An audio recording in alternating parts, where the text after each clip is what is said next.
Hi, everybody, and welcome to the best little horror house in Philly, the show where we talk about the best horror movie ever made, according to our guest, at least. And today's guest is a damn hoot as a member of the Birthday Boys. You might also know him from a role on With Bob and David, or the infamous Cold Stone date with Beyonce, as discussed on Doughboys.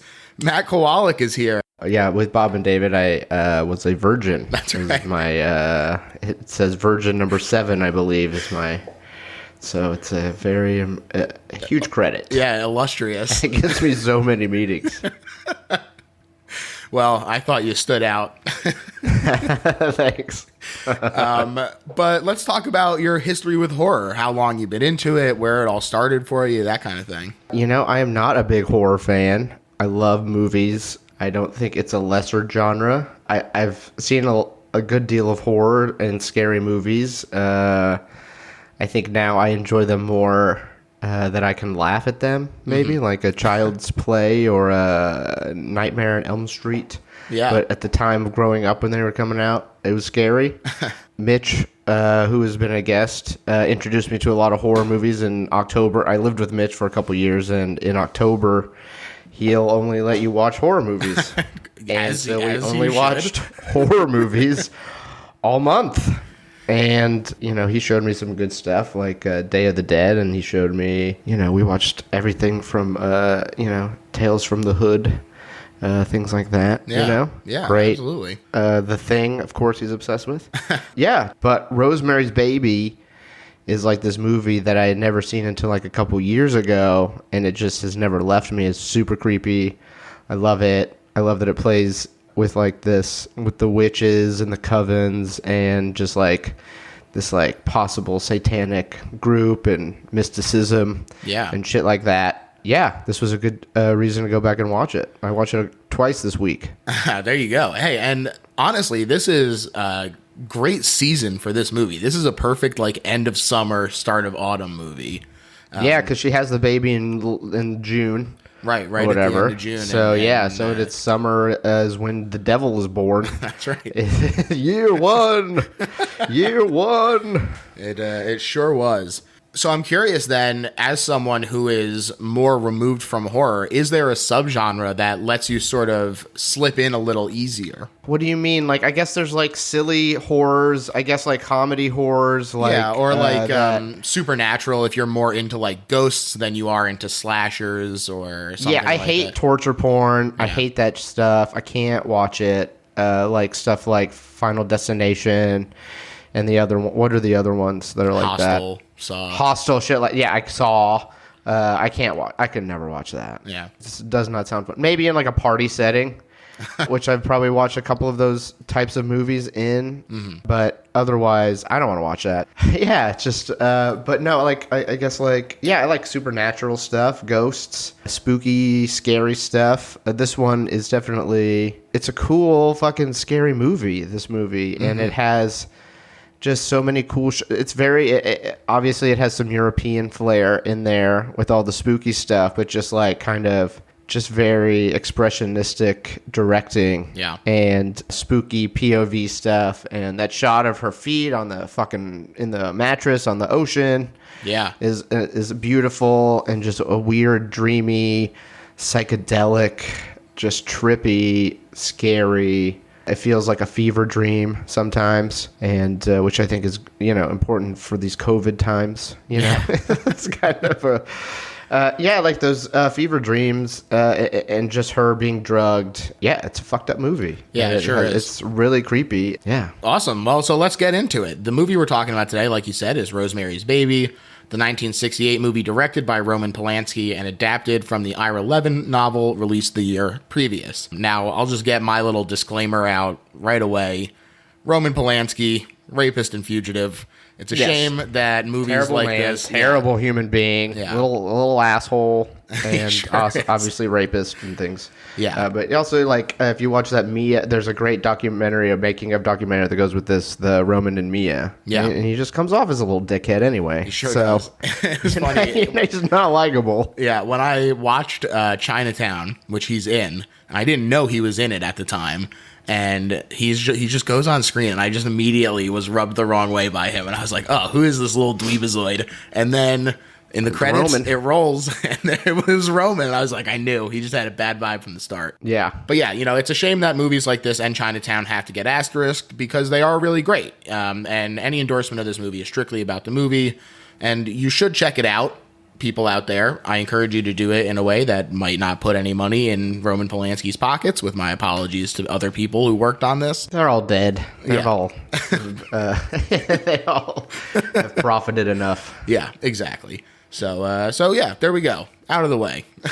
Yeah, that's the big thing. Even when I picked it, I was like, God damn it. It's fucking this dude. The guy who made it is a piece of shit, but this movie's so cool. So you came to this a few years ago. I'm curious if it's taken on new meaning for you as a parent, as you're sort of becoming more exposed to that side of life, and what this movie is kind of relying on those instincts. Yeah, I have a kid who's about to be 2 in like 2 months. So, the last 3 years have been all about like a pregnancy and then a baby and then taking care of the baby and then during a pandemic. But yeah, I think as a parent, you see the mother thing, and even though it is Satan's son, which I just watched it really watched it twice this week. And I was like, oh my God, she's raped by the devil in that one scene. And you're like, oh, like it is the devil's son. It's not like they're giving up their firstborn. It is the devil's son. That's my child is not. Thank God. It's my child. Sure, yeah. Now you backpedal. Well, I mean, look at my career. It's not exactly doing great. You might question it otherwise. But it poses a fun question, which is like, would you, it's like that, like sell your soul to the devil type thing. But Yeah. you're like, would you let your wife have the devil's baby and then you can have success? Yeah. Yeah, it really is interesting, especially because there's the added moral question of like it's so easy for Guy because he doesn't really have to do anything, and so you can see how it would appeal to him. Why doesn't she get any good luck? Yeah. You know what I mean? Yeah. Like she should have a windfall of something. She's just in all agony this the whole that time. she's gone through. He's like, she's got the devil growing inside of her. It's fucked up. It is. It's a shitty deal for her that she didn't even know she was making. That's right. The book of Rosemary's Baby was a smash hit. It was the best-selling horror novel of the 60s with over 4 million copies sold, and it really primed the nation for a horror boom.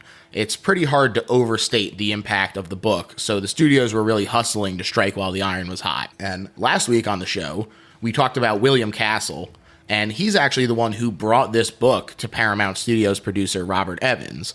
Unfortunately, based on his reputation for gimmickry and low-budget filmmaking, they just straight up did not trust Castle to deliver the goods, even though they loved the book. So they said he could produce, but he wasn't allowed to direct, which is, boy, that's gotta suck to hear. But I mean, the guy that gave it to at the time, I mean, like he had made some good movies, but the movie he made before this, I almost watched it. It was like Vampire Hunters, or excuse me, I think your fangs are in my neck, or something like that. It's like a campy vampire hunter movie. That's super silly. Yeah. So Roman Polanski was well regarded in film circles for the films he had done in Europe, in 1965's Repulsion in particular, but he had not really crossed over to the US yet at the time. And Robert Evans was hoping that Rosemary's Baby would actually be the project to do that, because like you said, the last movie was this campy vampire thing, and so people didn't really connect with it. So he said this will be the one to make him a huge hit over here. And he actually sent the script over he sent the book over with another script that Polanski was expecting. And Polanski devoured the book, and he agreed to direct it for $150,000, which is about $1,018,000 now. But he said that he also wanted to write it, which the studio agreed to. And part of what's interesting about this is that Polanski took entire sections of the book whole cloth because of how much he liked it. And it's really interesting to see. I think that it lends a certain theatricality to the movie because there's these long conversation sequences that feel very much like a book, but they are translated really well because of not only the performances of the actors, but also his attention to detail. Yeah, it's a movie that takes its time, and you get to like hang out with these characters for a while and really get to look at them, and especially and it's just even better on second and third viewings when you watch them, knowing what's going on. And but it's just like it really builds. and it's still a pretty tight screenplay. It happens. It's all structured well. Yeah. But it's like, it's not a bunch of shit moving around. I mean, it's really just this one person's journey. Yeah. Yeah, it does clip right along, though. I think that it moves pretty quick considering the length. Yeah, it's a little over 2 hours, but it doesn't feel it. Yeah. Yeah, man, it's fun. It's a fun. I mean, I like that it's like just the simple thing of like having these old neighbors that you befriend, and then they're like, and that's never always a good thing, or it can be great, but then it being this terrible of a thing. Yeah. It's pretty. It's fun. It's interesting. Yeah. Cassavetes is a true jerk in this movie. You're just like, oh my God, you're so unlikable and weird and like just like a bad husband all around, I guess. Yeah, that performance feels so tied into Cassavetes himself as well. And it's interesting to read about the other people that they considered for the role. Like Robert Redford turned down the role of Guy, and Jack Nicholson was also considered. But Polanski himself was the one who suggested Cassavetes for this role, and he really just knocks it out of the park. Every time I watch, there's new ways that his guilt expresses itself. Things that he shouldn't know but jumps ahead of, or his nervous pacing around. He does a really great job, and it's kind of ironic that Polanski is the one who suggested him, considering how poorly they got along on set and the famous sniping that they did at each other once John became a director as well. Oh yeah, I think obviously if it had been Jack, it would be a movie I probably would have watched a lot earlier ago, but that would have been really fun. Yeah. Robert Redford, not a fan, but I think actually in this role he would be good because he's kind of a blank slate, and you would kind of watch him. Maybe he, But yeah, there's weird things where when the baby starts moving, he doesn't even want to touch it. Mm-hmm. Yeah, it's not gonna bite. Just how he slowly just like the necklace that she gets, he was like, you should wear it if you took it. Yeah. That's when you you're in on this thing now, and you're. Yeah. So it's a slow build, and it's a good nudging he does a good nudging job of getting her, on board with this, or getting this done. Yeah, exactly. It's quite, he's a little mastermind, a little sociopath. He sure is. Considered for the titular part of Rosemary were Polanski's own fiancée Sharon Tate, Tuesday Weld, Patty Duke, and Goldie Hawn. But the studio wanted more star power behind the movie since the book hadn't reached bestsellers list at this point in pre-production. So they convinced Mia Farrow to come out of retirement that was imposed on her by Frank Sinatra as a condition of their marriage, leading to his serving her divorce papers on set. And she actually tried to leave and salvage her relationship, but then she watched an hour-long rough cut of the movie and was persuaded to stay by Polanski, thankfully, because she's amazing as well. She does a really great job in what is a really difficult role to convey this descent into paranoia and still feel believable. She does a really spectacular job. Yeah, and she's so thin and haunting. Oh my gosh. Just becomes a skeleton in this movie. You're just worried about her the whole time. Yeah. She does not look healthy, and barely gains any weight, and just I think there's even Roman Polanski says some shitty thing. He's like, I don't think she's attractive, or I didn't want her and stuff. Even in that documentary. It's she's, and it's one of those defining roles. Even though she was able to go on and do other comedy and stuff like that, and other drama.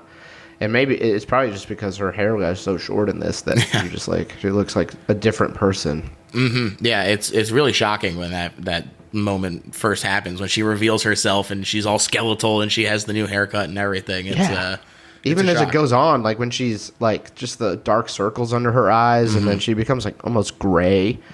Yeah, it's intense, creepy. It's very intense. They used the famous Dakota Hotel in New York as the exterior of the Bramford building and built the interiors on a soundstage in LA. Although Polanski had only been afforded $1.9 million to shoot his film, his intense attention to detail and repeated takes caused delays that inflated the budget by another $400,000 and the schedule by 3 weeks. So he went way over. But it was well worth it because contemporary audiences loved it as much as we do today for the incredible dialogue brought to life and the oppressive atmosphere and paranoia that really oozes out of this movie.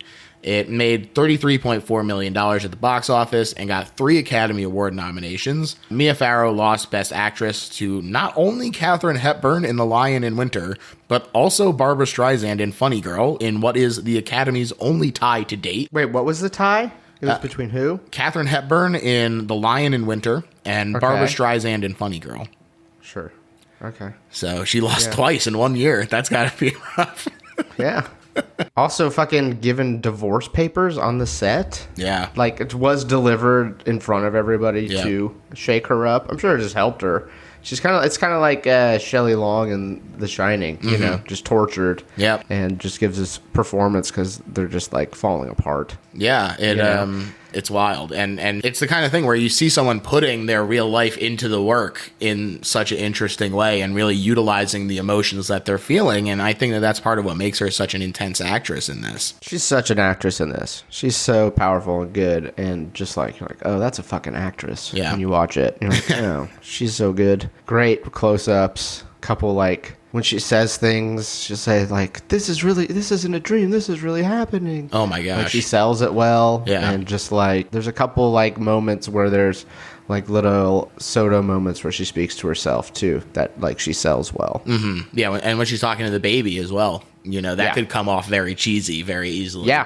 But she does a great job with it for sure. Yeah. She's so good. Yeah. The one win that this movie did get at the Academy Awards was Ruth Gordon, who plays Minnie Castevet, won the supporting actress Oscar. She's great as well. She's awesome. She's so great. I was looking her up. She was born in Quincy. Wow.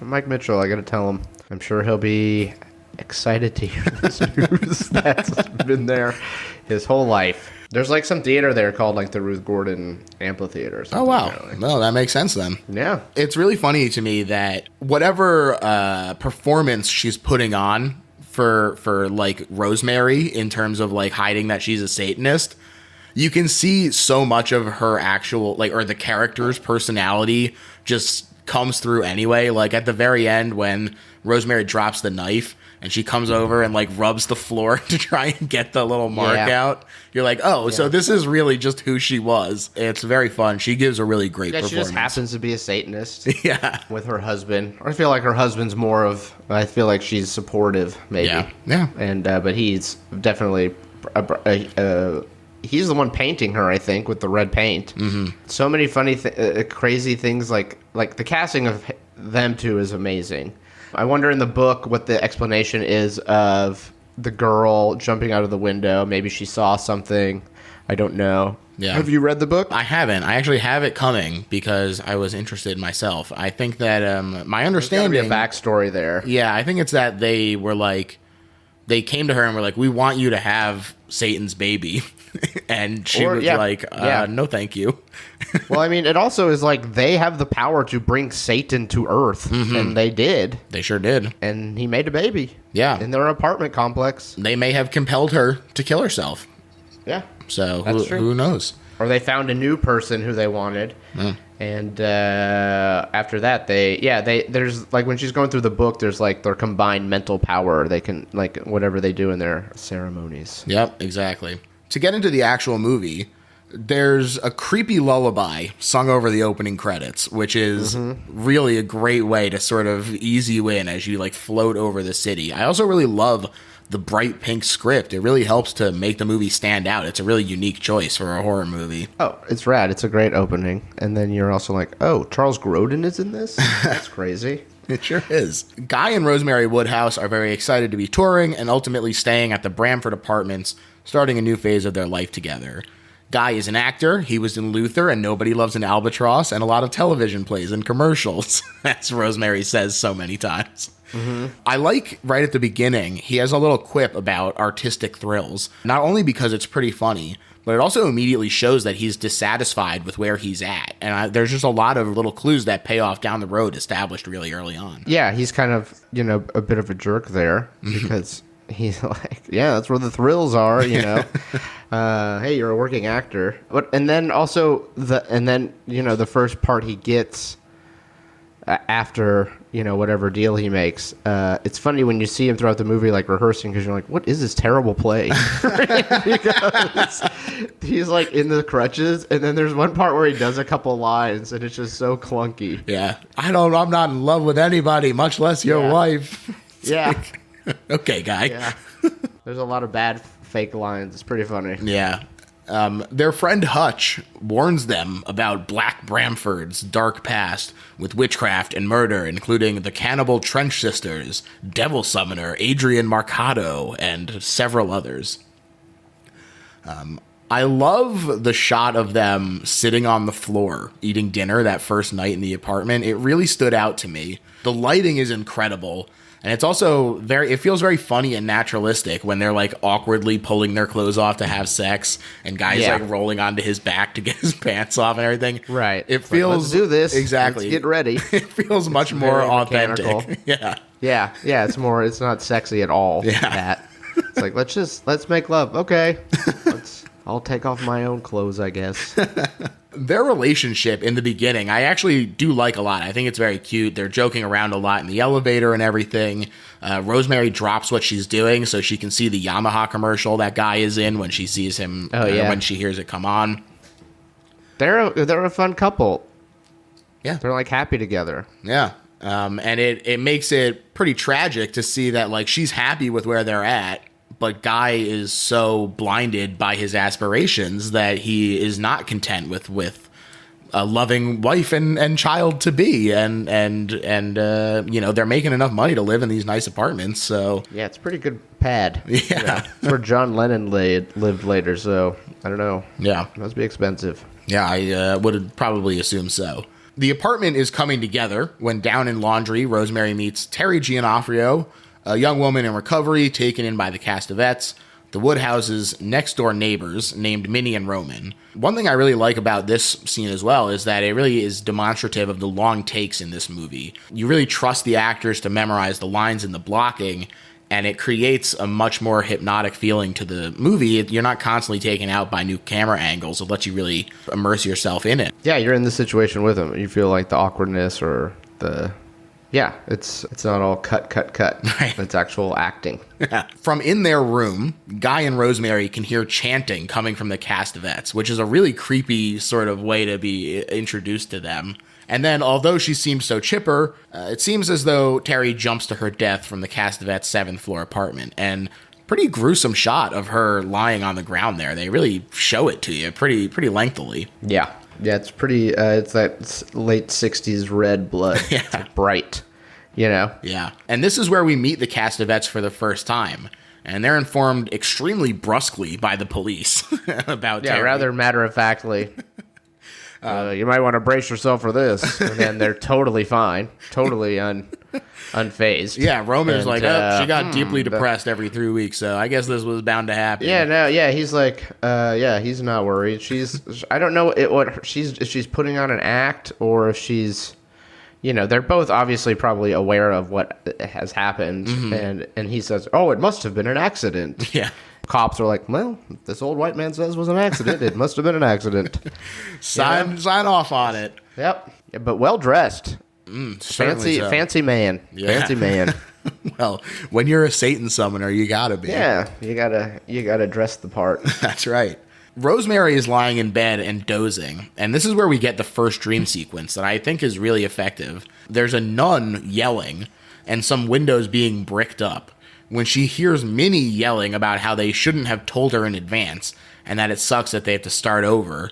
And the two kind of meld together where there's like unsynced Minnie audio like going with the nun. It feels very surreal. Yeah, the dream sequences in this are awesome. Mm-hmm. And just like all little insert shots that he does are so handheld and just quick and perfect and not overthought. And, just like, it's cool. This is terrific filmmaking.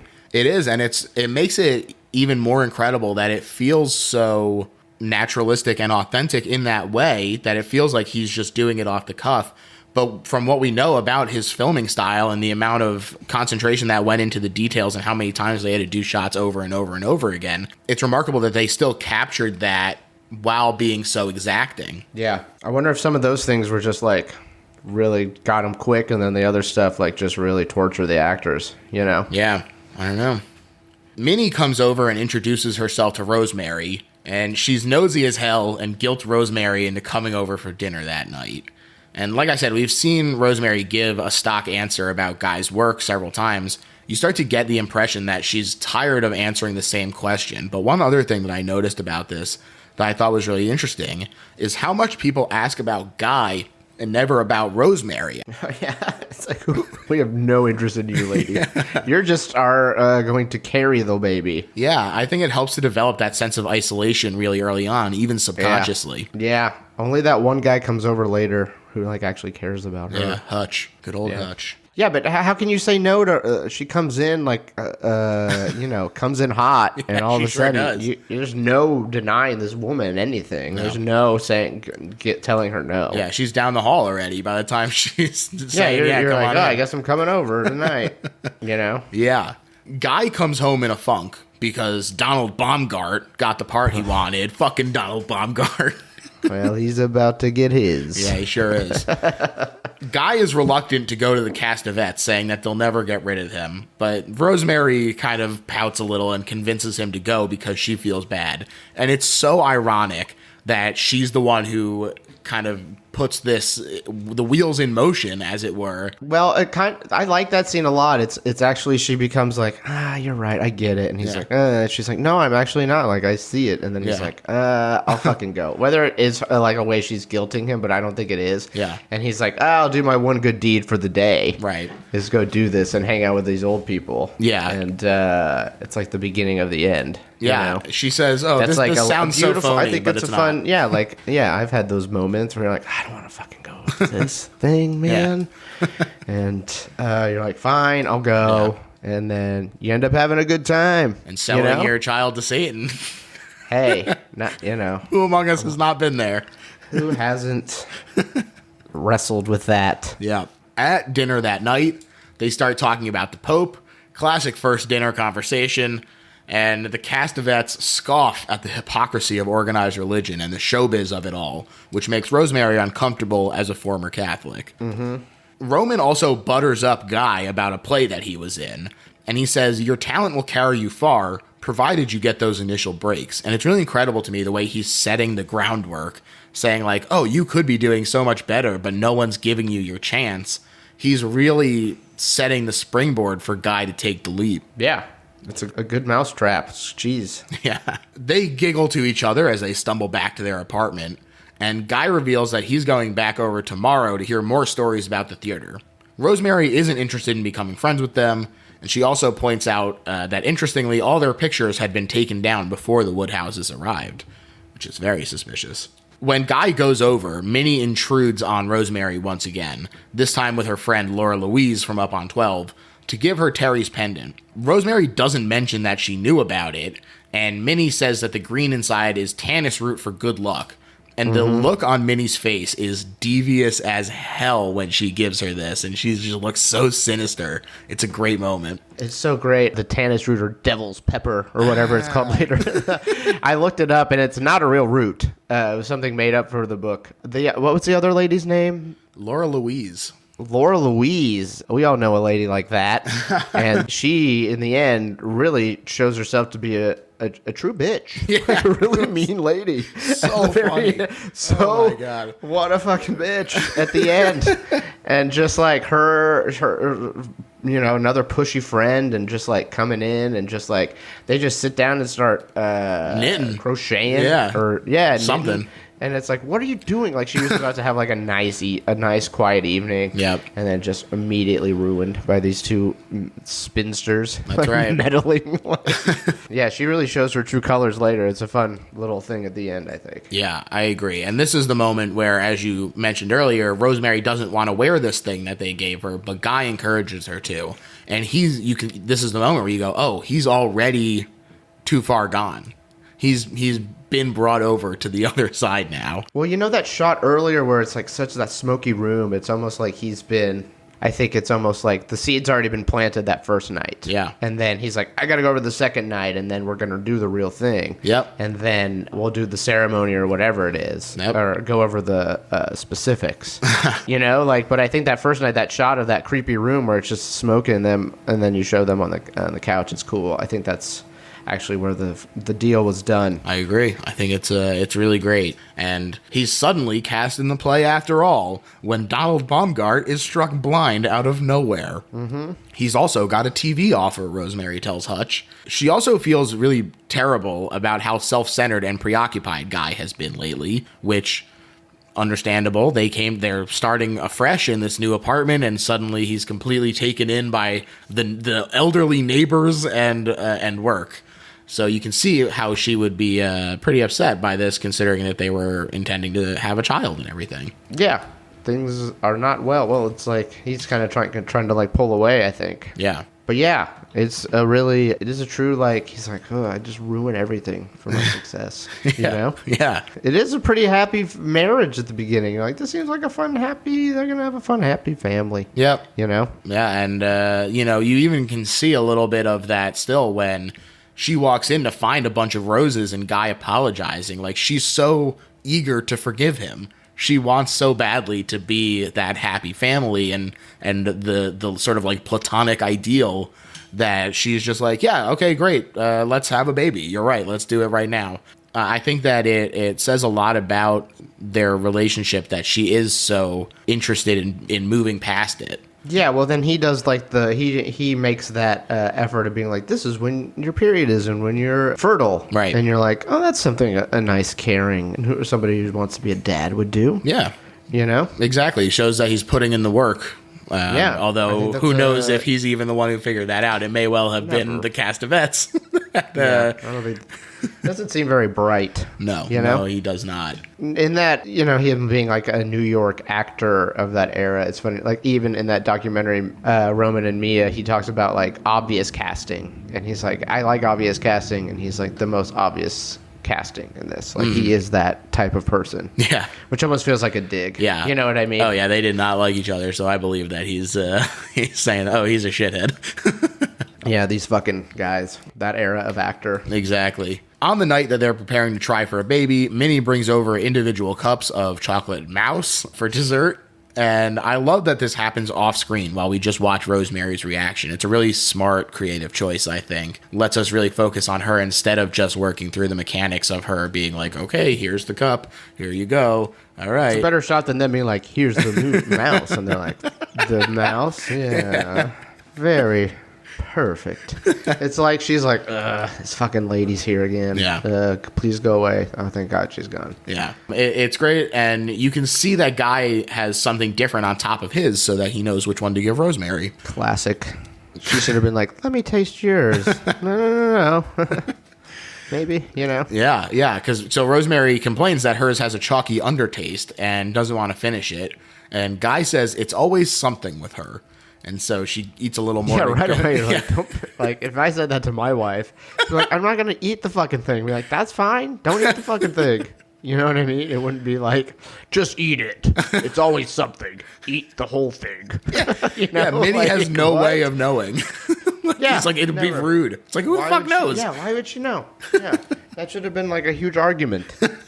Yeah. She eats a little more to get him to shut up, but when he goes to flip the record, she dumps it in her napkin. Another classic move from Rosemary there. Well, that comes back to bite her. While Guy watches the Pope visit Yankee Stadium, Rosemary gets woozy, knocking over a chair and stumbling back in. And if this is what is the effect, like if is that what he's watching? Is that like, because this is in like 65, 66. Is that when the Pope visited? Is it set around that time? Yeah, I think that's what they're talking about at the dinner. Is there a Time magazine? Because there's that one magazine where it says, "Is God dead?" And it's like, was that the real magazine at one point? It may well be. I honestly don't know if this visit actually happened, but it certainly seems to be the implication. Because they're talking about how the Pope won't visit anywhere where the newspapers are on strike. Right. He's thinking about shifting it, but yeah, Rosemary gets woozy. She stumbles back in. Guy leads her to bed, where she imagines that it's floating in an ocean. And then they're on a boat with a bunch of other people. And Guy is taking her clothes off so she's more comfortable. And she protests, and Guy just tells her to sleep. And the whole time, the sound is just this ticking of the clock. It's so unsettling. It ratchets up the tension of this already uncomfortable scene that's coming momentarily. Just such a great sound design moment that is super impactful. Yeah, this whole scene, this whole hallucination and her being drugged and not being totally out because she doesn't eat the whole thing. If she'd eaten the whole thing, she'd probably just been out the whole time. But she's like in between states. It's really cool. It's really twisted. That shot of him like pulling the pants off on the boat and like just the whole boat and them on a boat for some reason. And that's like, this is like the most European part of the movie, you know? This like this pan across the ship is really cool. It's awesome. This part's it's really creepy.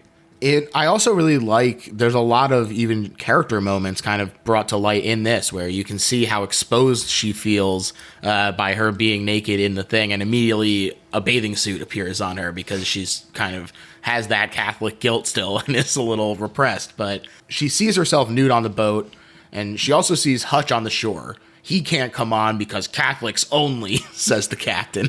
Right. And then she's like, no, that makes sense. Yeah. You're like, okay. All right.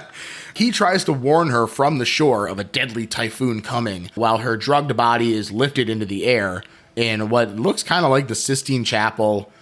Interestingly, it lingers much longer on the being turning away from God and the baby in the paintings, as opposed to the very famous God and man touching. It's a cool shot. Like sure that, her on the, it's like, you know, a painter like, you know, fixing it up. Yeah, so there's another warning about the typhoon, and now, nude again, Rosemary is warned to go downstairs by a sailor. And when she lays down on the mattress, she finds down there, suddenly things are looking very real again, as the nude Rosemary is surrounded by a dozen nude septuagenarians. And I idly wondered if it was 12, because like the coven was kind of going for a 12 apostles kind of thing to bring the Antichrist out. So, well, they say at the beginning of the movie that they turned like one of the floors into like 6 different apartments or something like right. that. Or yeah, they chopped up so all of them ones. live there, I guess. Yeah. Yeah, I'm sure that's I'm sure there's some sort of significance there Yeah. of the 12. That's an awesome shot too when she goes downstairs and it's just like the bed in the living room and it's all smoky. Yeah. It's great. Yeah. And she's painted with symbols while they chant and look over her while her eyes are wide open. And it's just such a scary moment for her to be like staring up in this and looking awake. And we even see, so we see more of the onlookers, Minnie and Guy, both nude as well. And he's scared that she's awake. And we as the audience are like, oh, she is. She knows exactly what's going on. And he is scared that whatever's coming is bad enough that he wants her passed out for it. Yeah. Very unnerving. The devil is coming. Yes. You probably don't want to be awake for that. No, I think probably not. Minnie says as long as she ate the mouse, she can't see nor hear. She's like dead. Now sing. We also see Dr. Saperstein in the audience as well. Guy approaches Rosemary, and he doesn't look quite right. And suddenly his hands are different, and his face, he's possessed by the devil. And he rapes her while she's in this dream state. And as he does so, she fantasizes about the Pope forgiving her. But when she goes to kiss his ring, she sees the Tannis root charm and realizes, this is no dream, this is really happening. Right. Or the Pope is in on it. Oh my God, you're so right. Before getting smothered by a pillow to finish knocking her out, Guy wakes her up the next morning at 10 after 9. Well, in that scene, you see like the creepy devil hands or whatever. He's there. It's the devil. Straight up. It's the devil. It's not, I always thought it was like Guy or something, or he was possessed by it, but it is the devil. Yeah. So It's that's crazy. pretty cool. Yeah. I mean, it's like a suspension of disbelief, you know? Yeah. It's a big gamble. Like, the devil, it will be the devil. Yeah. It is interesting because you are taking a chance that people will take the movie seriously still, because it has been very deliberate the whole time, and you're really building this atmosphere, and it does seem very possible that in a less deftly handled movie that suddenly the devil showing up would be this huge laugh moment. That's where you're like, oh, God. Yeah. This is where then the studio notes came in. Right. Whatever. But, like, it's like a jump in the shark moment. You know, it could have been, but it works. It sure does. So Guy wakes her up the next morning at 10 after 9 to make her make him breakfast, which is also fucked up. She's like, go eat something out. And he's like, fuck no. that's not why I got married. That's right. Bro. And she notices a bunch of scratches on her side and her breasts. Well, she should. There's a bunch of them. Yeah, They're everywhere. They sure are.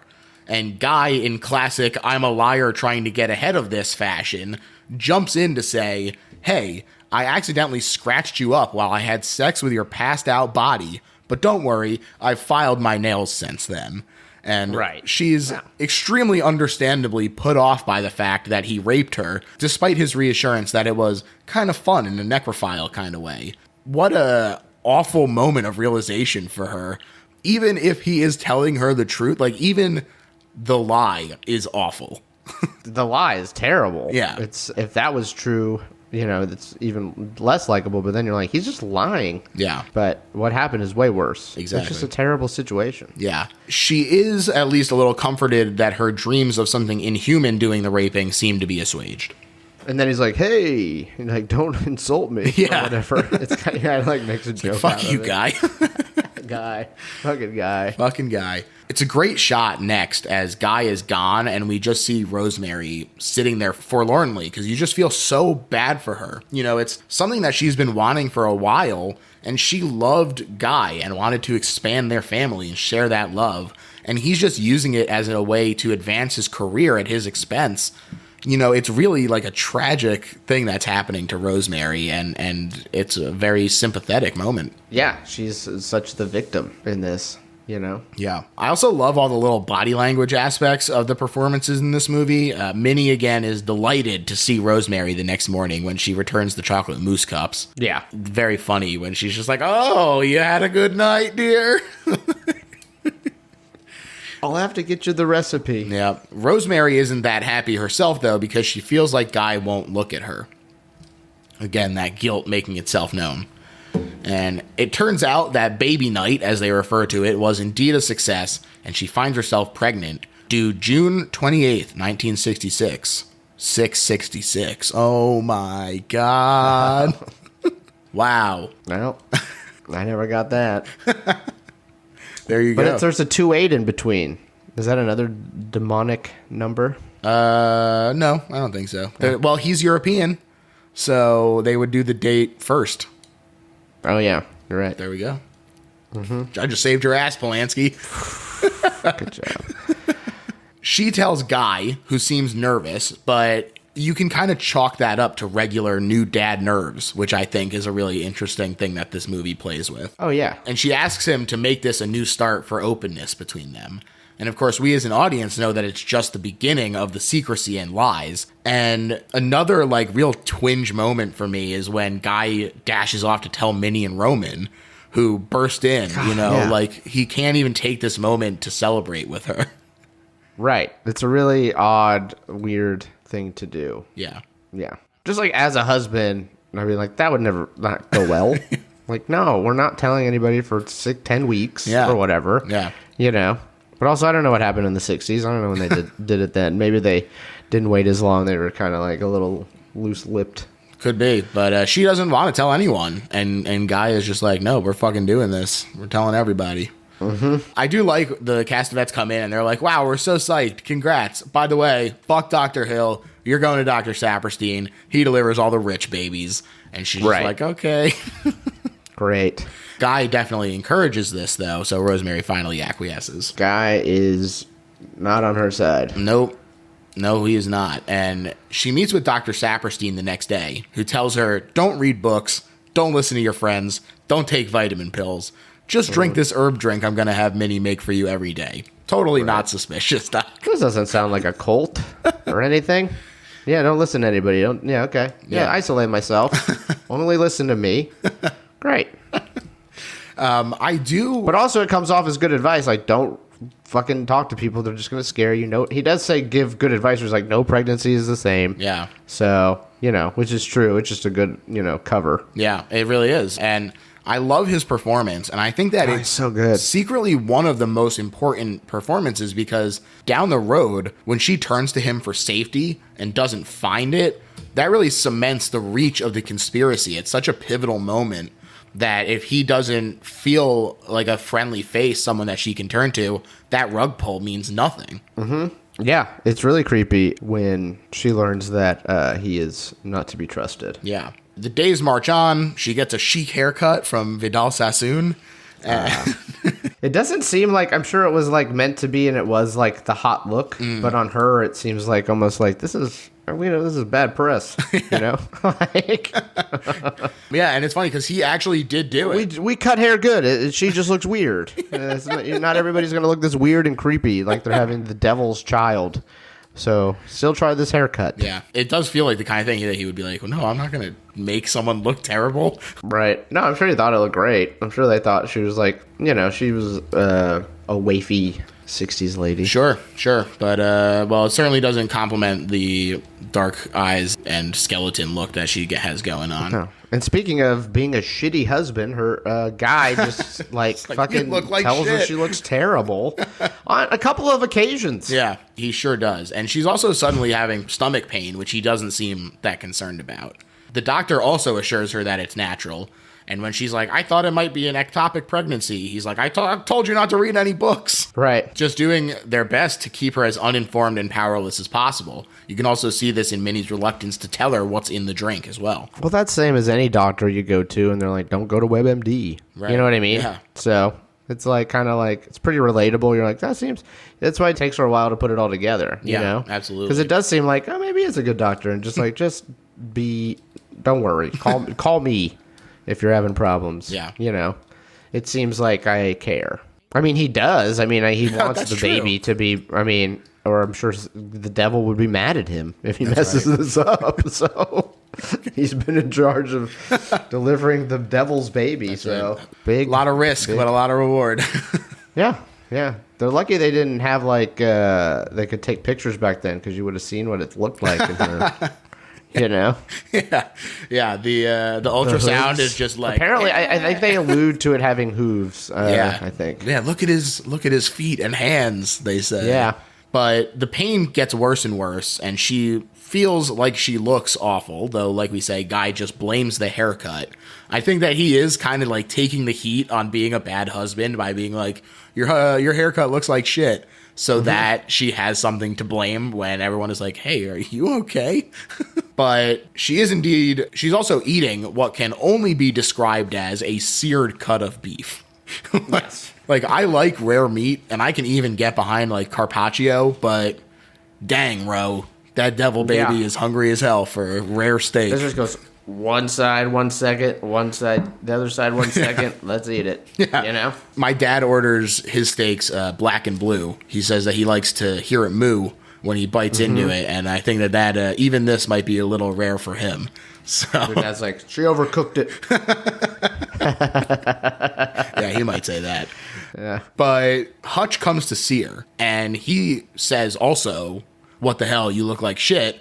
But it's interesting how much more concerned his what the hell you look like shit feels compared to Guy, who is incredibly dismissive of her concerns. She does tell him that she's pregnant, and he scoffs, saying pregnant women gain weight, not lose it, which is a good point, Hutch. And suddenly Roman is at the door, keeping an eye on their little tyke. And he comes in to meet Hutch, who is hella suspicious of what's going on. And he inspects the Tannis root and presses them on it and the effects.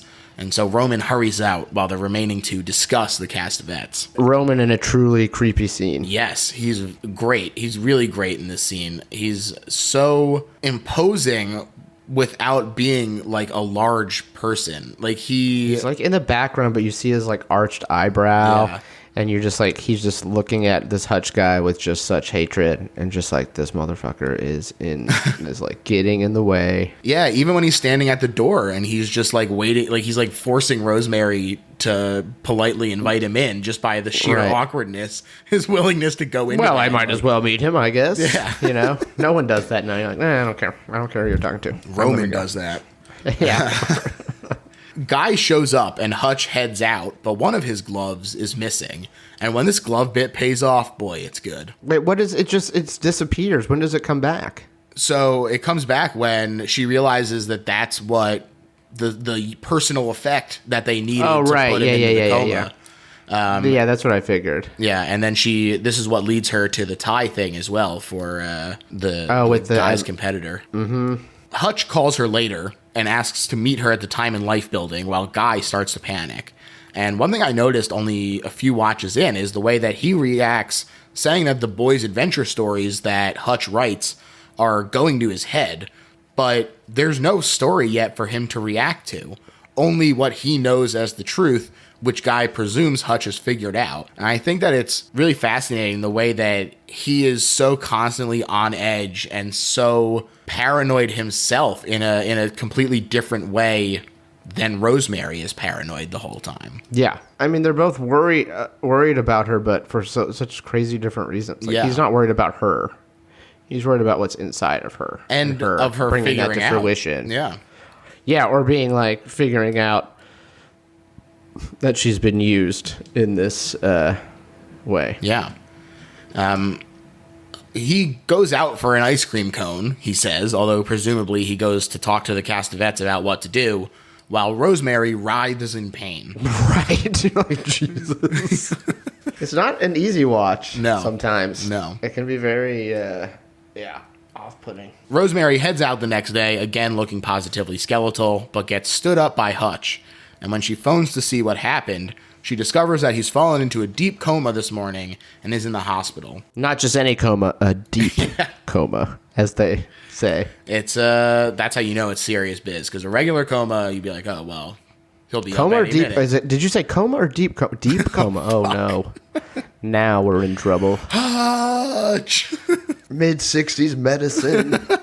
So the woman on the other end of the phone, Grace Cardiff, is very curt with Rosemary, and Rosemary hangs up the phone feeling completely isolated once more. Who's the lady that she's talking to? Just his assistant, I guess? His assistant? Yeah. Okay. Why are you saying she's curt to her? I mean, she is not, like, friendly, but I think it's a pretty crazy thing that happened. But I don't know if it's a personal... Is it a personal thing? No, I don't know. She felt like she was rude. Rosemary was very polite. I guess as an actress, she made a choice. Yeah. I think so. Be curt. Yeah. And Rosemary is staring at herself in a reflection of a nativity window display, which I thought was pretty fun and ironic. Mm-hmm. And she's quickly shuffled back home, though, when, oh, wow, what a coincidence, she runs into Minnie doing some Christmas shopping. How convenient. Yeah. Minnie. I love Minnie hailing the cab. It just really struck me as funny. Again, just no way to tell this woman no. Yeah. Just, you're just swept away. And you're just like, oh, no. Yeah, the miniature agonies that we all go through with social niceties and making sure that we follow along and don't act rude to people means that someone like Minnie, who is very unafraid to be pushy, right. People get swept up in it, no problem. I can easily see myself. I can put myself in Rosemary's shoes because we know people like that. Yeah, who would just be like, it's easier just to go. Yeah. It's easier just to drink this drink every day. Yep. Rosemary is in agony at New Year's, where Dr. Saperstein continues to reassure you. They don't give you any time to dwell on it, but Roman cheers to the new year, to 1966, the year one. Yeah. It's great. There's a quick sting in the music. Very, very fun and effective. Fun. Year one. Just like guy on his deathbed. Excited for what? For the crumbling of the temples. Yeah. Yeah. We cut to Rosemary in the kitchen eating a raw organ that she's pulled out of a chicken. And it's gross. It's really fucking gross. Those pregnancy cravings. Some people want pickles. Some people want chicken hearts. Some people want organs. Yeah. She catches a glimpse of herself in the toaster reflection and is disgusted and pukes. And it's another great moment where she's even like, oh my God, what's happening? Like, this can't be normal. Guy wakes up to find her determinedly planning a menu for a party that she wants to have. A very special party. You have to be under 60 to get in. Kick rocks, Roman and Minnie and Laura Louise and Dr. Saperstein. I also love the attitude that she gives Guy when he asks about the pain, the first time that he's ever expressed any concern about it. And she says, "Oh, haven't you heard? It'll go away in a day or two." Right. I like this moment. She's like she's taking some power back here and being like, I gotta fix this stuff. Yeah, it's really great. Minnie tries to insert herself into the party, but Rosemary insists that not only is she not allowed to come over, but that she has to leave right now, and she's not going to drink the drink. Damn it, Minnie. Not right now. That's right. At least she tells her. Yep. The party is in full swing. I love the bartender, not only when he's giving his funny line about the drink strength, but also when he's like just hanging out in the background. He's really making a meal of his screen time as a featured background actor there. I gotta IMDb him, see what else he went on to do. Yeah, I gotta respect it. Well, at the beginning, they have those vodka blushes, which I've never had, which seems like a fun drink. Yeah. Which is vodka, lime juice, and some grenadine. It did sound good. Guy watches nervously at the party as Rosemary talks with her friends, and people chat about Donald Baumgart's struggles as well, which is also very unnerving for him. It's a cool casting. That the party goers are an interesting crowd. Yeah. It's cool. Yeah. It's like mod era dress and the style. Yeah. They're very hip, especially Super compared hip. to the Castevettes that they've been stuck hanging out with. It really feels like a breath of fresh air, and you can see why Rosemary has been missing this if this is the crowd she's used to. Right. It makes more sense. Yeah. The pain becomes unbearable for Rosemary, though, and her friends are like, "What? You've been in pain since November? Why are you still seeing this quack?" Yeah. Listen to these ladies. Yeah. They convince her to go see Dr. Hill, to Guy's great displeasure, who says that her friends are a bunch of not very bright bitches, and Dr. Hill is a nobody, that Dr. Saperstein will be offended, and it's not fair to him. Yeah, who cares? What is this argument? It would be like, this doesn't stand up Insane. in any... Yeah, it's like, what? I don't care about his feelings. I am in pain, you know? Yeah, and Rosemary does freak out, rightfully so. Yeah. Not fair. Not fair to him. Yeah. It's wild. And suddenly, the pain stops. And she's so delighted to feel the baby moving, any sign that it's alive, that she breaks down in happy tears. But as you say, Guy is afraid to touch it on account of the whole son of Satan thing. Yeah. In her relief, Rosemary goes back to doing what she's told, including drinking the drinks, and the color comes back to her cheeks, and suddenly it's a mere 3 weeks to the due date. And Rosemary's bliss is shattered by a phone call. It's Grace Cardiff again, calling to say that Hutch has died. Rosemary heads to the funeral, although she's late. And, you know, it's not shown, but it's interesting to kind of speculate that, you know, it's possible she's late because she was arguing with Guy, who presumably doesn't want her leaving the house with the Antichrist unattended. You know, it's cool that it's not shown, but it leaves it open to something for you to chew on. Yeah. Or she's just pregnant. So Yeah, I'm late. sometimes you're late. I'm just pregnant. What do you want? I'm late. But she does make it, and she meets Grace there, who delivers to her a book. Grace says that Hutch regained consciousness at the end and thought it was the next day, so he told the doctors to make sure she got the book and the message, "The name is an anagram." Rosemary asks what that means, if it's related to the name of the book, and Grace just shrugs, which I thought was actually a very funny little moment for her to be like, "I don't fucking know." How if I know? Just fucking relaying the message. That's right. You should know. Exactly. The message was for you, Rosemary. Yeah. Classic good, mystery moment. Yep, it has Here's something. Here's another piece of clue. That's right. Puzzle piece drops in. And the book is entitled All of Them Witches. Great name for a book. Also a good band named after it. And the first thing she notes is an underlined sentence saying that they use a fungus called the devil's pepper in their rituals. And then a marked area in the description of Adrian Marcato. Next to the description, dun, dun. Yeah, dun dun dun, indeed. And next to the description of the mob attacking Adrian is a photo with his family, including his son Stephen, whose name is underlined. She grabs the Scrabble board to help with her anagram deduction, although she thinks it's the book title still. And she does get it to say, "comes with the fall," which I thought was interesting. Because to me, that feels like it could be an allusion to the pride that, you know, the pride comes before the fall. Wait, repeat that part? Sorry. My wife came by to try to get me to hear something, but I had no idea what she was talking about. I'm so sorry. Repeat that part. I'm so sorry. No problem. She's doing this anagram, there. She's trying to figure out what it is. Right, with the Scrabble. Right. And when she's still working on the book title portion of the anagram, she gets it to say, comes with the fall. And Oh, yeah. I thought Pride. that might be an interesting allusion to sort of pride comes before the fall, and Guy's hubris and desire for more is the thing that leads to the downfall of their family. Mm-hmm. So there you I go. think that's a astute observation. Thank you. There we go. She realizes, though, that he had marked the correct name and puzzles out Stephen Marcato to say, Roman Castevet. Bum, bum, Dun, bum. dun. She locks the door, to Guy's surprise, when he gets home and tells him that she figured out who Roman is, and Guy laughs it off. But Rosemary refuses to take any chances that they'll do rituals with the baby's blood or flesh and says that he's banished and she wants to move out. She should have just kept her mouth shut. Yeah. Well, she doesn't Don't know. say anything. She doesn't know I know. Guy's in on it.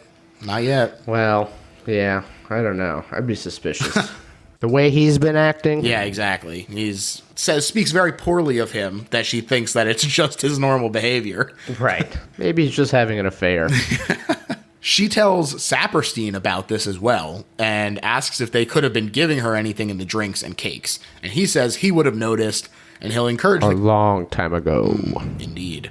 He'll encourage the Castevets to leave since Roman is very ill and wants to see a few of his favorite cities before he dies, but didn't want to offend her. And they'll be gone on Sunday, he says.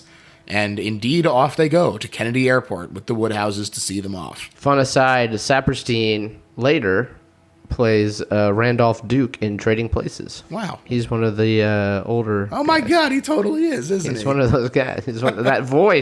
That voice I was obsessed with.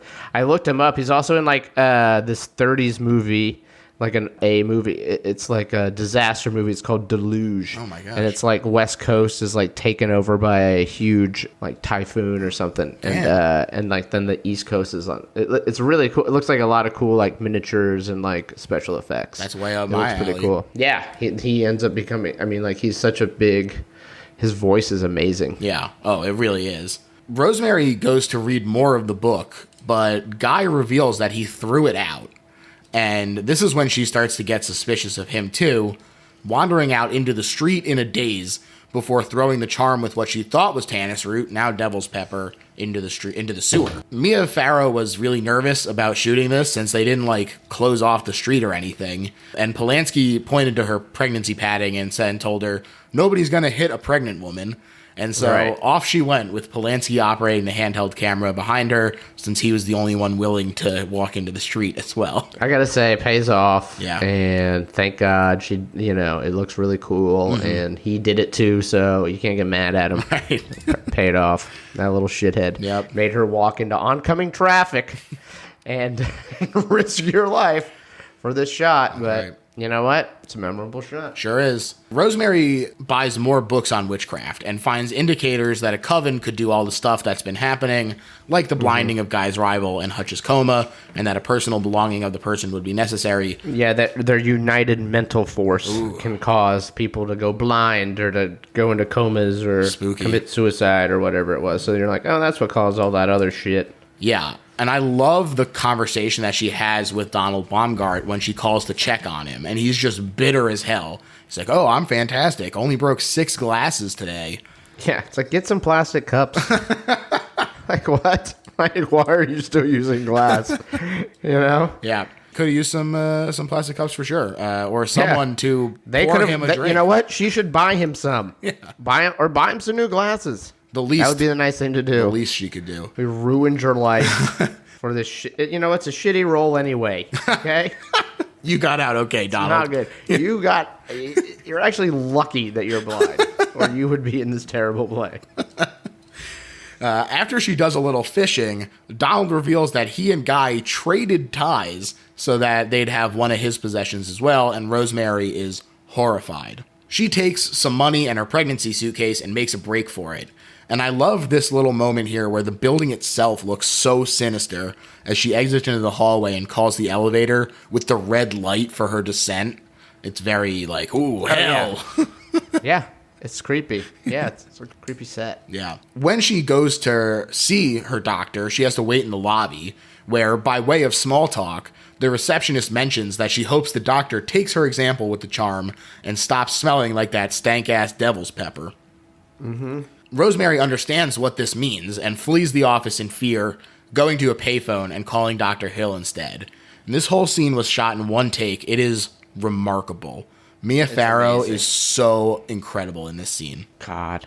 She didn't get the Oscar for this? Nope. That's insane. Yeah. That's insane. Don't give it to Barbara Streisand. She's so good in this. And just like, she's like, I know it sounds like I'm all cracked up and all this stuff with the Dr. Hill. Yeah. And that phone booth scene is amazing. Yeah, she begs him to let her come explain what's happening. And she says, I know it sounds crazy, but I swear to all the saints that I haven't flipped. And this one line that she says, there are plots against people, aren't there? Like, this desperation for someone to confirm what she's feeling is just so powerful, and it's just such an amazing moment. And he does. Or at least he claims to. He says, sure, I think, or whatever he says, something not like, no, you're crazy. Yeah, he does agree to see her that night, and you can see just how terrified Rosemary is when she freezes at the sight of an elderly person waiting for the phone behind her, not knowing if he's in on this. And in fact, that is producer William Castle in a cameo. Mm-hmm. I love a Castle cameo. Who doesn't? Oh, man. It's second only to Hitchcock cameos. Yeah. I also love that she asks the cab driver to wait and make sure that she actually gets in, that she's so worried about this that she thinks she's going to be straight up abducted off the street. She's not wrong. Yeah. And she reveals everything to Dr. Hill, including Guy's lie about going to Hollywood so that she could see Saperstein, the Sabbaths that they held next door, Guy's complicity in exchange for success, the whole deal. And I love this scene. They just hold the camera on Mia Farrow and just let her go. And she's doing this incredible nervous rambling that is so true to life. Like, it feels so realistic to have this. All of her stuff does. Even the stuff that is not natural. It feels natural coming out of her. She's so good. It's great. And she's so scared that no one will help her. And when it seems like Dr. Hill does believe her, she literally cries like relieved tears and has to wipe that away. Played by Charles Grodin, who has a very funny mustache in this movie. Does. He grows it. The first time we see him, no mustache. Second time, little thin, wispy little guy there. Yeah. And Dr. Hill says, look, I don't believe in witchcraft, but I do believe in crazy people. So let's see if we can get you into the hospital tonight and you go rest. And this is another great moment for Mia Farrow where she reassures Andy or Jenny that it's all going to be okay. And she's clearly reassuring herself more as well. But this moment of connection, you know, if she doesn't have that feeling and we don't believe it, then it makes it a lot harder to believe the entire story and her fighting so hard to keep this baby for herself. Yeah, well, she's like, Mommy will kill anything that tries to get at you or something like that, which is very good motherly instinct. Yeah, exactly. She falls asleep and has a dream where she and the baby are surrounded by people when the door opens and the lights turn on, and who should walk in but Dr. Saperstein and Guy, called by Dr. Hill, who thought she was delusional after all. Really a tragic moment, and what a betrayal by Dr. Hill here. Yeah. The doctor quietly threatens her to come home or they'll have to put her in a mental hospital, he says. Right. But by dropping her purse, she distracts the elevator operator, Guy and Dr. Saperstein, and then gets into the elevator without them and heads for the apartment. And the score during this moment, with like the trumpet wailing during this like great jazzy moment, it's just kind of feels like it comes out of nowhere, but I love it. That also feels very European to include that in a chase sequence. Kind of calls to mind a lot of the Argento Giallo stuff where he would include jazz during the chase sequences too. It's a great score. Yeah, the whole way through. This is the moment that I've called out, but really the whole time the score has been really excellent. She locks the door with Guy and the doctor on the other side, telling them to go to hell, but there are Coven members inside the apartment already, and the rest sneak in through the hidden entrance. And seeing them walk behind her is terrifying because the camera doesn't change at all. It's totally flat to watch them sneak behind her, and it's super effective that way. It's great. Yeah, great reveals. Yeah, he has a very deft hand with that for sure. The Coven members restrain her, and Dr. Saperstein sedates her, and she goes into labor. The frenetic energy of this scene is wild, as Rosemary is thrashing around, begging to be taken to the hospital, while Guy answers the phone to fend off the friend that Rosemary tried to call.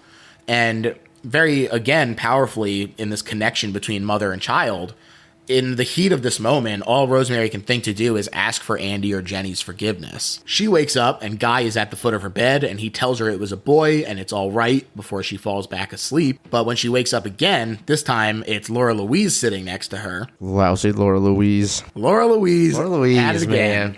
Man. There's a Laura Louise on my block growing up.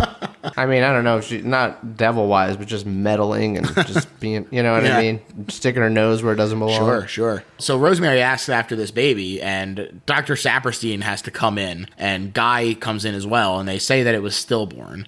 And incredibly fucked up, the doctor says, if we'd been in a hospital, maybe I could do something. But here, like she wasn't begging to go to the hospital. Right.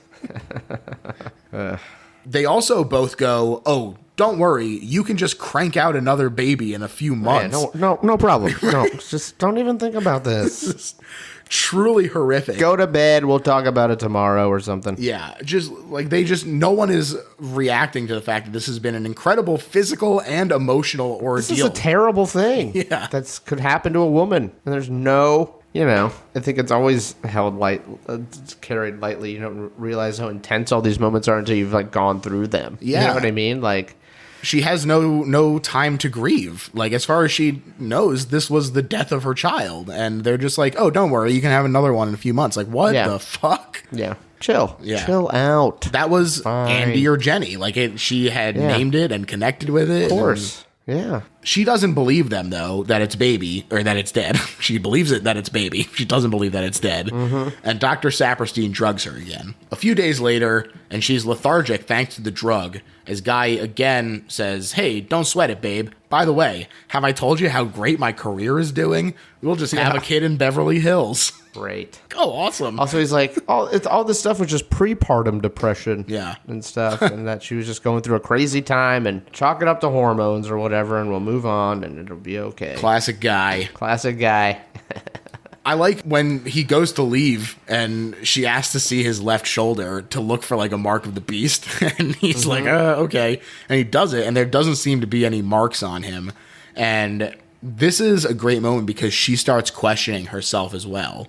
And you can see her being like, was I just chemically imbalanced? Is this a hormone thing? Maybe Guy is right. And then to have the pendulum swing the other way and have the baby crying while she watches the Weather Channel and wonders about it. It's just so tragic and impactful to see this faint glimmer of hope and it constantly getting pulled away from her. It's kind of like I would know my baby's cry. Mm-hmm. You know what I mean? Sure. It's just a motherly thing. Sure. She also noticed that they're taking her pumped breast milk, but don't seem to be dumping it, and she stops taking her pills that they've been giving her. Guy mentions some new tenants have moved in, and she asks if they're the ones with the baby.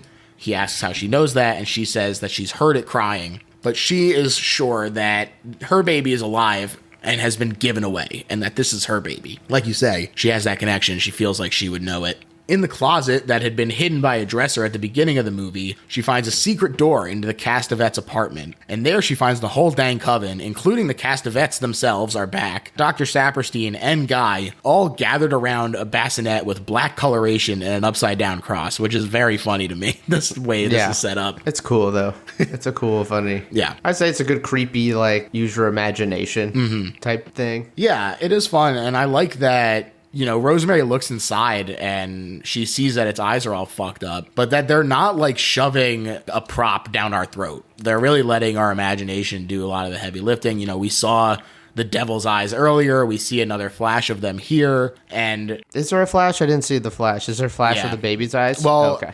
The thing is that it's impossible to know if it's the baby's eyes or just another flash of the devil's eyes from earlier in the movie. Right. I've seen this type of eyes before. Right. I get you. So it's interesting. And Roman says he has his father's eyes.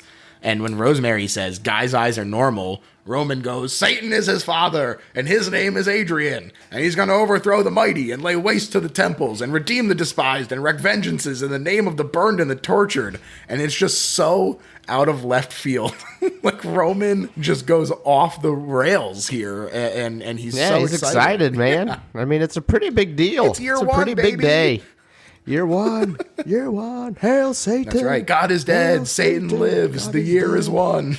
Yeah, it's awesome. It's pretty crazy. He's like in charge. Yeah, know? he sure is. And Rosemary collapses in a chair, and Roman says, hey, why not help us out here? You don't have to be a real Satanist, but just be a mother to the baby.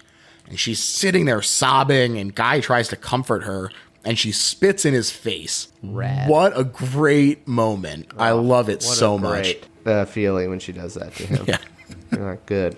Fuck you, Guy. Fuck you, Guy. Wow. Yeah. There's no coming back from that. Right? Well, I don't know. who knows? I don't know how. Who knows? Because not enough flowers in the world. well, the baby starts to cry because Laura Louise is rocking him mama like a wagon wheel over there. She's going crazy. Oh my God, Laura Louise. Terrible. Secret biggest Little villain. minion. Yeah. Oh yeah, definitely like a little Beelzebub. And so Rosemary gives into her instincts and she rocks the baby herself as everyone looks on in delight, and she smiles in resignation as we zoom out. End of the movie. The end of the world is nigh. That's the end. Yeah. It's just Great. now the Antichrist is born.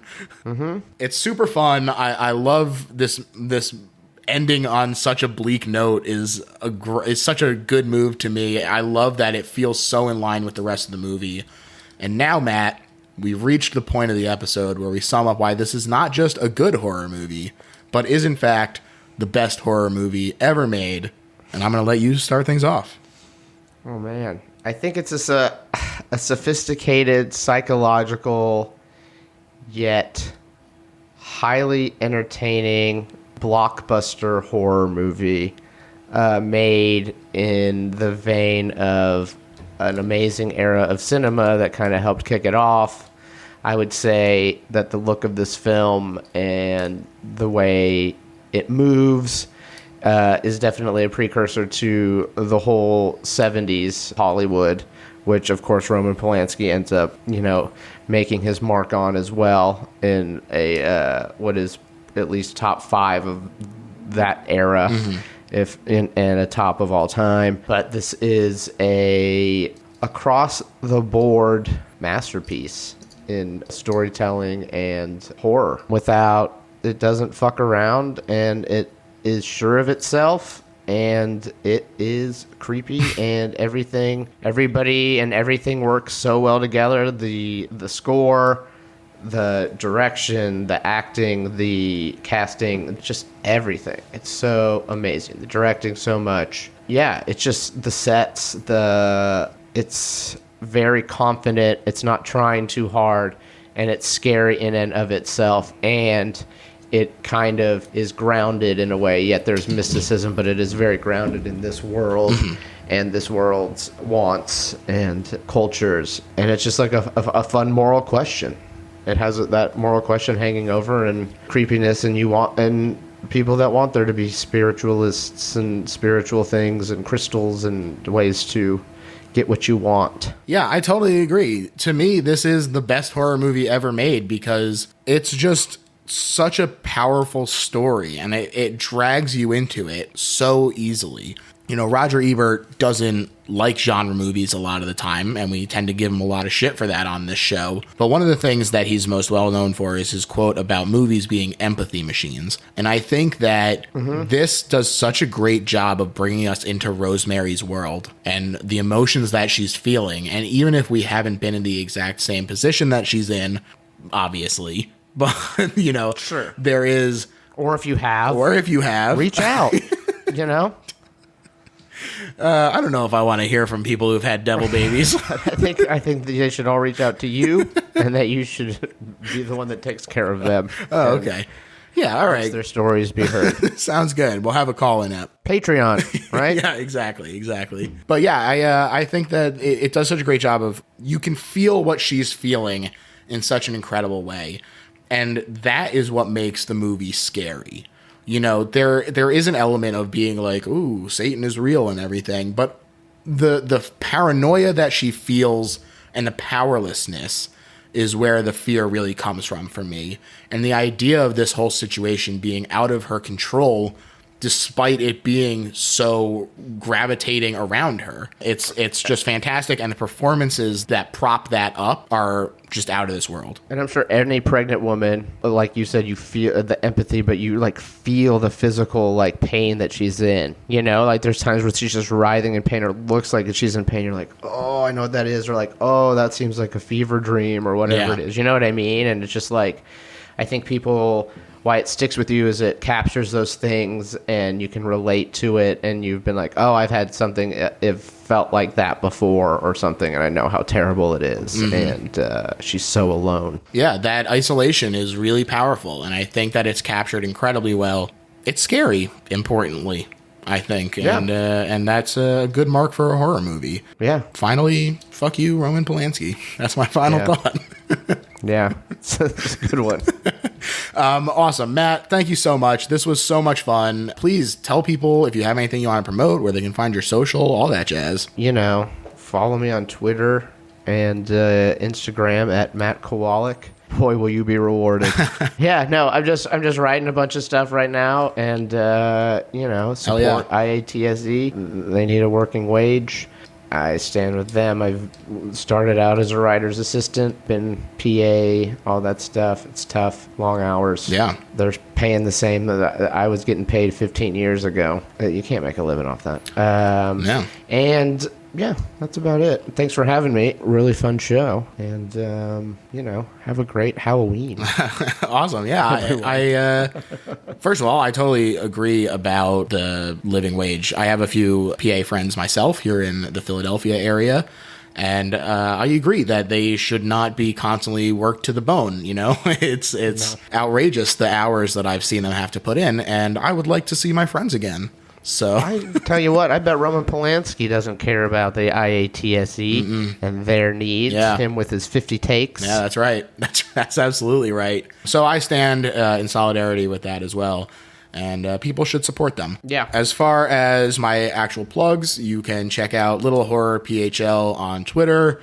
There is also a Patreon, as Matt mentioned, which you can find bonus episodes, including we just did one about Resident Evil 2, both the original PlayStation game and the remake that came out recently. We also just did a live virtual legal thriller episode where we argue back and forth on a litany of topics, and you can check all that out for just a few bucks at Patreon, Little Horror PHL. That's it. Thanks, everyone, and have a good spooky season.